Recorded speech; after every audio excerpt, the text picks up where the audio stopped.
Ito muna. Yes. Puntahan muna natin to, Weng. Nasa linya natin si Attorney Stephen David. Siya po ang abogado ni Bamban Tarlac Mayor Alice Guo. Attorney, magandang umaga. Si Joel, si Weng po ito. Good morning Magandang po. umaga po sa inyo. Magandang umaga, Joel at saka Wayne. Opo, Good morning. Attorney, may bagong development. Tinanggalan na po ng police power Yes. si Mayor dahil doon sa kanyang pagkakaugnay doon sa Pogo Hub dyan po sa Banban. Ano initial reaction po ng kampo ni Mayor po dyan? Hindi, yun na nga wala nga due process. Di ba? Pwede ba yun na basta-basta na lang sila gumagalaw ng gano'n? Kaya nakakalungkot nga, di ba? Parang iba na ngayon ang ano natin. May option po bang iba para sa inyong kliyente kung paano ika-counter yung naging hakbang po ng DILG? Hindi, wala na yung magagawa. No? Kasi under supervision ng DILG. Yes. Actually, nasa DILG lang naman yan. Pero sana, para maging fair naman sana, di ba? Bagyan naman sana siya ng due process, di ba? Pasagutin naman sana siya, di ba? Although ito po yata naging hakbang ng DILG habang iniimbestigahan din naman po si Mayor. Oo. Oo. Well, So, meron na yatang Weng, endorsement from the DILG. sa Office of the Ombudsman. Oo. Oh, sabi nila, pero wala pa kami natatanggap.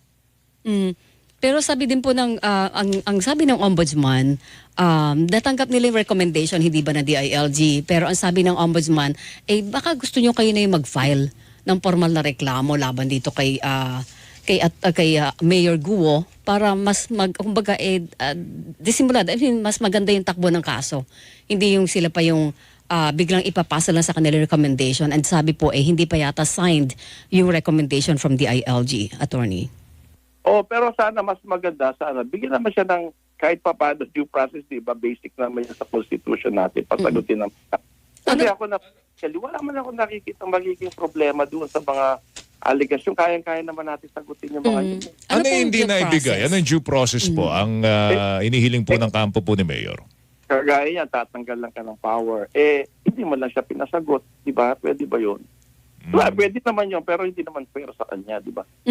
Okay. Naging arbitrary Naging sa tingin arbitrary niyo sa inyong tingin, yung oo. hakbang po ng DILG. Wala kasi Senate investigation, tapos wala naman, Senate inquiry, tapos wala naman ng formal complaint sa kanya. Para sana masagot namin, di ba? Okay. Actually, sa totoo lang, Weng, wag na natin pag-usapan yung pagkatao ni Mayor. No? Yung sinasabing siya anak ng dati nilang katulong, binabanggit po rito. Pero yung pagkakaugnay po niya doon sa Pogo, kasi yung lumabas po sa mga pagtatanong po ng mga senador doon sa Senate hearing na very telling yung kanyang pagkakaugnay po sa Pogo. Ano bang posisyon ninyo dyan? Ano ba talaga naging partisipasyon ni Mayor dito po sa Pogo Hub na ito? Hindi, maliwanag naman sa Senate investigation, ang kanyang sagot, wala siyang connection sa Pogo. O, ang kasi noong 2017 o 16, something like that, di pa siya mayor, siyempre marunong siya mag-Chinese, itong mga locators na sinasabi na gusto mag-rent doon sa Baopu compound, gustong maglagay ng Pogo doon. Siyempre bilang customer, pinakilala niya sa administrasyon ng Bamban. Ito, mga to, gusto mag-apply ng Pogo. So, siya yung nagpakilala doon para mag-apply ng letter of no objection. Parang attorney ka lang, special power of attorney, para ikaw ang representative. Parang ako, minsan nire-represent ako yung ibang tao. Hindi naman ibig sabihin sa akin yun, di ba?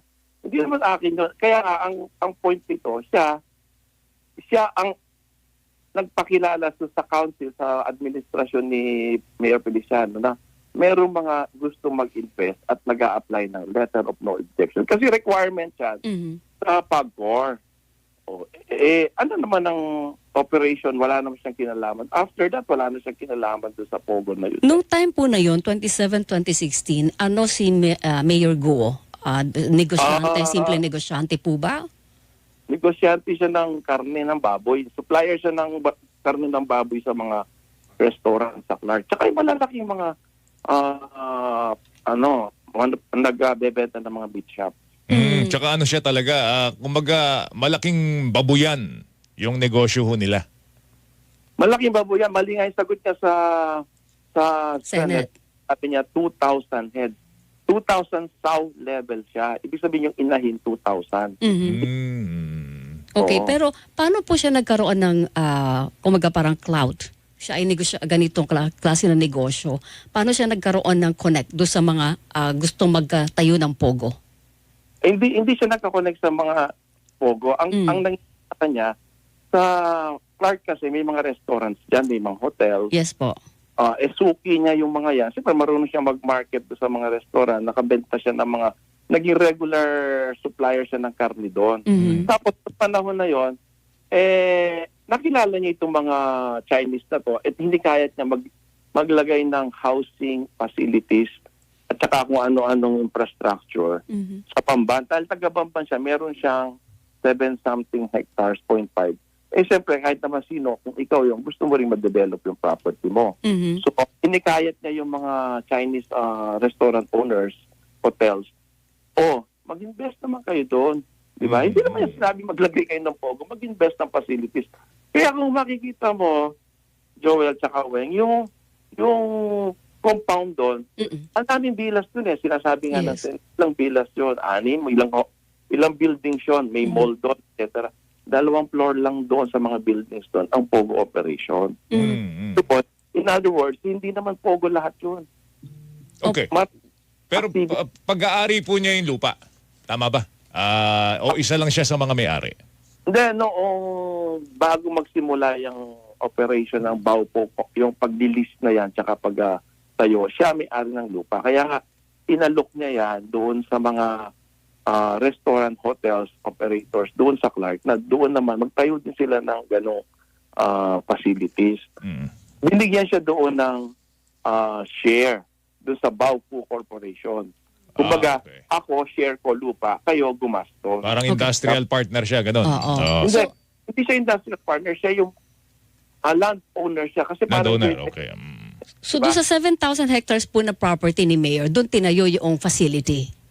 facilities, marami Oo. yun para sa Pogo ha. Kasi, correction nga, kasi misleading yung dinalabas nila. Yung Pogo kasi, 2 floors lang yon. Oo. May 6-floor building doon, marami doon, may mga villas, etc. Yung second and third floor, doon sa isang building, nandun yung Pogo. Mhm. Nandun naman ng Baupo. Hindi niya, Okay. Alam ba niya na may ginagawang kabalbalan daw doon? Kasi ang isa sa mga pinupukol na mga bintang sa kanya yung nakulangan ng due diligence ba? Hindi ho nabantayan yung yung ginagawa ng mga Pogo diyan. Even during the time na Mayor na po siya. Hindi, una-una, yung Pogo, una-una, license yan eh. May lisensya yan ng PAGCOR. Mm-mm. After the law, sino ang dapat mag-supervise niyan? Ang PAGCOR. Mhm. Kaya meron silang platform audit yan. Ang PAGCOR dapat nandyan. Sila ang nagsusupervise na hindi mayor ang nagsusupervise niyan. Mhm. Ngayon kung may mga incident na magre-report na may kalokohan doon, may krimen doon, etc. That's the time, kikilos ang mayor. Kasi ano naman ang mangyayari sa isang mayor? Papasok ka sa isang Pogo hub o isang businesses na ano iisipin nila, nanghihingi ka, di ba? So at wala siya natanggap na kahit anumang irregularities, report ng kalokohan Oo. sa loob po ng compound na yon. Ganun po ba yon? Walang report na nakarating sa kanya. Although may regular things siya pupunta doon. Ngayon, nung nagkaroon ng pest raid nung February 1, paalis siya, papunta siya ng abroad. Pinaimbestiga niya, ano ba itong kalokohan na to? Pagbalik niya, nakasampa na sa court. Di na siya pwede makialam sa judice na yun. Okay. So nagpa-imbestiga pala siya. Meron siyang team na nag-iimbestiga niya. Mhm. Okay. Huling tanong at attorney, espiya daw si Mayor Guo ng China. Ayun na nga ang contradictory dyan eh. Alam natin ang policy ng China, against sila sa Pogo. Alam natin yan, kahit sa ibang bansa, kontra sila sa Pogo. Kung tao siya ng China, bakit Pogo ang pinagbibintang sa kanya? Parang, ang China, ayaw nila na Pogo. Ngayon, meron kang espiya na Pogo. Definitely, hindi siya espiya ng... Nakita mo naman kung magtagalog, matalas na matalas. Wala kang accent ng Chinese eh. Lumaki sa Pilipinas yan eh. Okay. Alright. Sige. Attorney, salamat sa oras mo. Mag-ingat Sir, ka. Thank you. Okay, salamat. Ingat Ingat po po kayo kayo. si Attorney Stephen David, Legal Counsel ni Bamban, Tarlac, Mayor Alice Go. Ano ba yan?